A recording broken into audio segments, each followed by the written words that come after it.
Assalamualaikum warahmatullahi wabarakatuh. Halo teman-temanku semua yang kelas 10. Bagaimana kabarnya di sana? Semoga kalian baik-baik saja ya. Kalaupun kali ini keadaan kalian sedang tidak baik-baik saja, percaya insya Allah semua akan segera kembali baik-baik saja. Halo teman-teman kelas 10, perkenalkan, saya Dani Fatkur Rahman. Insya Allah akan menemani belajar kalian di MA IT Darul Fikri Sidoarjo. Nah, kebetulan saya mendapatkan amanah sebagai pengajar matematika. Insya Allah mulai kelas 10 sampai kelas 12 putra. Nah, halo teman-teman kelas 10 semua. Mungkin atau bisa jadi beberapa dari kalian belum pernah bertemu dengan saya. Tapi ada beberapa hal yang perlu saya sampaikan di sini. Nah, karena ini hal baru, hal yang pertama kali dilakukan di Darul Fikri, bisa jadi dilakukan di seluruh sekolah. Karena kita tahu bersama bahwa akhir-akhir ini ada wabah yang bernama COVID-19 yang mengharuskan kita melakukan hal-hal yang belum pernah kita lakukan, melakukan hal-hal yang tidak biasa kita lakukan, termasuk belajar dari rumah ini. Kalau kita menyebutnya home learning, tentunya di MA Islam Terpadu Darul Fikri Sidoarjo. Yang kita tahu bersama bahwa visi dari PBT Darul Fikri adalah berkarakter, berprestasi, moderat, nasionalis, dan hafal Quran. Kenapa harus kita kuasai semua ini? Karena ini adalah merupakan keseimbangan gitu. Jadi kalian juga harus berkarakter, punya leadership yang kuat, punya keilmuan agama yang kuat, punya rasa cinta terhadap negara yang kuat, dan hafal Quran. Insya Allah nanti pemimpin yang hebat akan dilahirkan dari Darul Fikri. Amin. Oke, sebelum masuk di semester ini banyak sekali pertanyaan dari wali santri maupun santri. Kapan masuknya? Kapan kita bisa kembali ke Davi? Tapi saat diputuskan sampai saat ini kita semua belum bisa kembali ke Davi. Jadi harus online dari rumah untuk pembelajarannya. Pasti muncul pertanyaan, kenapa sih harus online? Nah, ini dasar kita. Tentunya karena MA Islam Darul Fikri Sidoarjo berada di naungan Kementerian Agama. Ini himbauan dari Kementerian Agama. Selain itu, dari Kemdikbud juga ada himbauannya bahwa satuan pendidikan yang berada di zona kuning, oranye, atau merah dilarang melakukan pembelajaran tatap muka. Tapi sayangnya Sidoarjo bukan kuning, bukan oranye, dan juga bukan merah, tapi zona hitam bilangnya orang-orang saat ini. Berarti lebih parah dari zona merah. Selain itu, kenapa sih kita harus online pembelajarannya? Karena kesehatan dan keselamatan peserta didik, pendidik, dan tenaga kependidikan, keluarga, dan masyarakat merupakan prioritas utama dalam menetapkan kebijakan pembelajaran. Jadi kesehatan yang diutamakan gitu. Oke, mungkin ini sudah disampaikan ya kemarin ketika sesi MPLS sebelumnya. Dari jam 3 sampai jam 7 ada ibadah bersih diri dan lingkungan, kemudian siap-siap untuk belajar di jam pelajaran sekolah. Mulai dari qiyamul lail, sholat subuh, dilanjutkan al-masyurat, tahfidz pagi, kemudian bersih diri, bisa juga diseling sholat duha. Terus di sela-sela jam 7 sampai setengah 8 ini ada bina kelas. Jadi siswa harus sudah siap dengan seragam, dengan peralatan pembelajarannya sebelum pembelajaran dimulai. Terus jam setengah 8 sampai jam 11 ini adalah sesi pembelajaran di sekolah. Terus jam 11 sampai jam 15 ini bisa kita lakukan untuk kegiatan mandiri. Bisa istirahat, sholat, makan, dan bisa membantu orang tua, atau kalian mau berkarya silakan berkarya di waktu-waktu ini. Kemudian setelah sholat asar ada tahfidz sore sampai jam 5. Kemudian bisa setelah jam 5 bisa dilanjutkan dengan al-masyurat sore, al-masyurat petang, kemudian siap-siap sholat maghrib. Nah, ini ada salah ketik di sini karena jam 7 sampai jam 21.00. Ini bisa dilakukan dengan ibadah maupun belajar mandiri untuk mempersiapkan kegiatan-kegiatan kita esok hari. Gitu.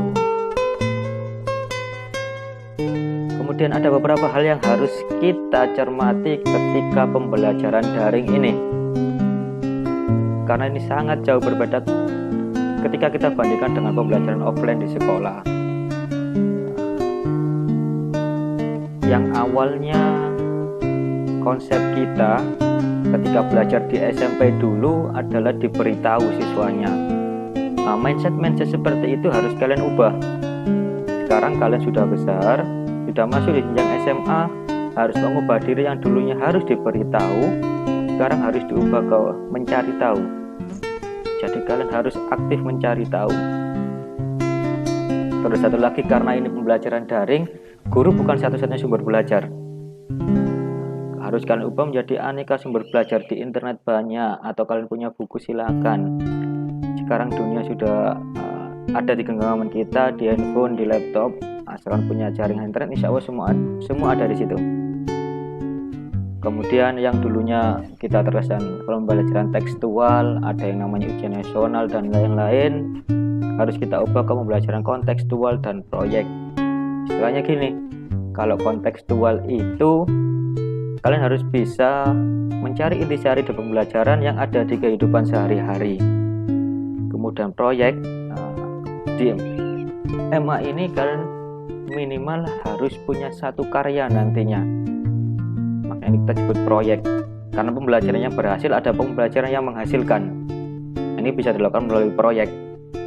Kemudian ini yang membedakan kita dengan kita ketika masih SMP. Kalau dulu kita masih pasif, masih hanya mengikuti himbauan, sekarang harus kita ubah. Kita harus banyak inisiatif mengupgrade diri, inisiatif mencari sumber-sumber belajar dan lain-lain. Intinya ada diri kita masing-masing. Karena kalau pembelajaran daring, guru tidak bisa mengontrol secara penuh apa yang kalian lakukan, apa yang kalian rencanakan, itu semua berasal dari diri kalian.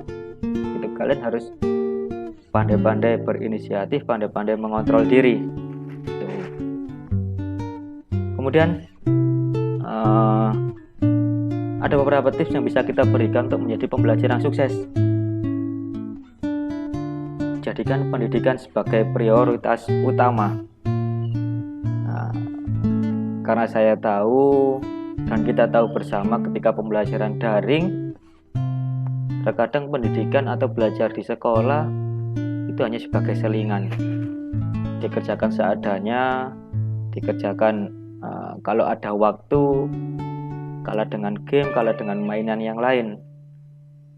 Itu yang harus kalian ubah, bahwa pendidikan ini adalah prioritas yang harus kita utamakan.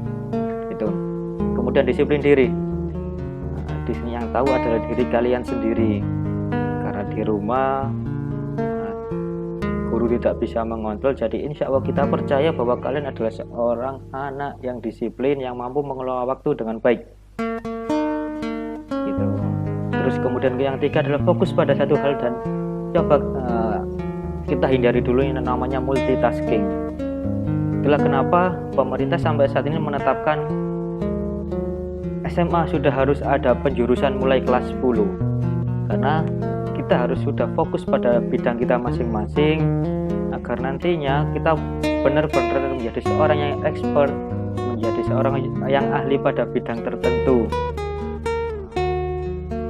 Kemudian tetaplah menjadi diri sendiri. Cobalah hargai dirimu sendiri, jauhkan keinginan untuk menjadi orang lain. Gitu. Karena sebaik-baiknya orang lain lebih baik diri kita sendiri. Gitu. Karena kita yang tahu kemampuan kita yang tahu kekurangan kita yang tahu potensi, bakat dan minat kita. Kembangkanlah diri kalian menjadi diri kalian sendiri. Nah, kemudian yang harus kita lakukan biar pembelajaran ini, makna pembelajaran ini punya hasil. I help you decide your goal. Tetapkanlah tujuanmu, tetapkanlah impianmu mulai dari sekarang. mencapai goals yang lebih tinggi adalah impian setiap orang, benar kan ya? Namun ada beberapa hal yang bisa menghalangi kita. Ketakutan dan keraguan akan menghalangi mencapai goals tersebut. Cobalah hal seperti itu dihilangkan.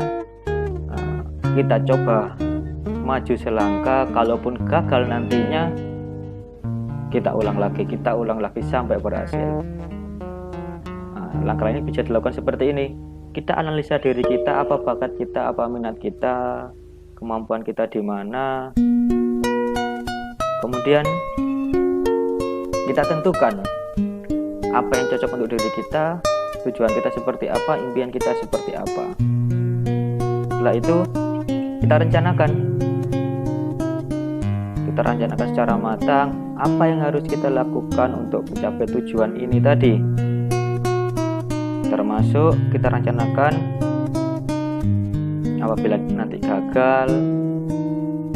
Tapi sebisa mungkin hilangkan pikiran bahwa kita akan gagal. Insya Allah semua akan berhasil. Itu. Terus selanjutnya kita harus bertanggung jawab akan pilihan kita dan istiqomah untuk menjalankan rencana-rencana yang sudah kita buat tadi. Setelah kita berhasil, namanya manusia adalah makhluk pembelajar. Jangan puas dengan apa yang sudah kalian capai. Terus belajar, upgrade diri. Tingkatkan kemampuan kalian. Insya Allah kalian akan menjadi seseorang yang berhasil nantinya. Gitu. Biar lebih ini, saya ingin kalian menetapkan pilihan tujuan kalian. Decide your goals. Decide your goals now. Coba kalian nanti silakan dituliskan pada kertasnya masing-masing.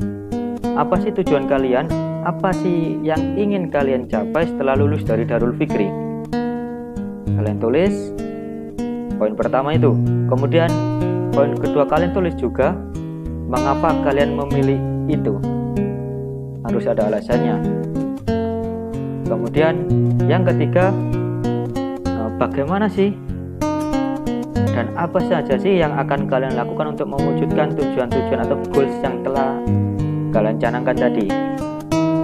Nanti biar lebih banyak yang mendoakan. Kalau prinsip yang saya ketahui, banyak orang berhasil ketika dia menulis semua tujuan-tujuannya dengan detail, dengan alasan dan dengan langkah-langkahnya. Kemudian dia menunjukkan kepada beberapa orang atau bisa semua orang, agar setiap orang membacanya itu bisa mendoakan dia. Karena semakin banyak orang yang membaca, berarti semakin banyak doa untuk keberhasilannya. Makanya tadi nanti saya ingin kalian tulis ini nanti di kertas, kemudian kalian foto, kalian upload di Instagram. Silakan ditandai atau ditag ke official Darul Fikri. Bisa juga ditag ke saya, ke Instagram saya Denny_Fatkur.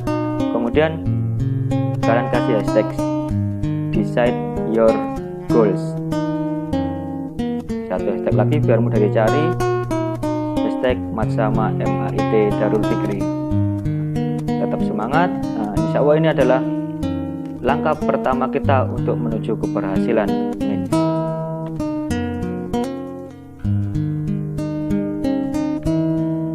Kemudian tetap jaga kesehatan.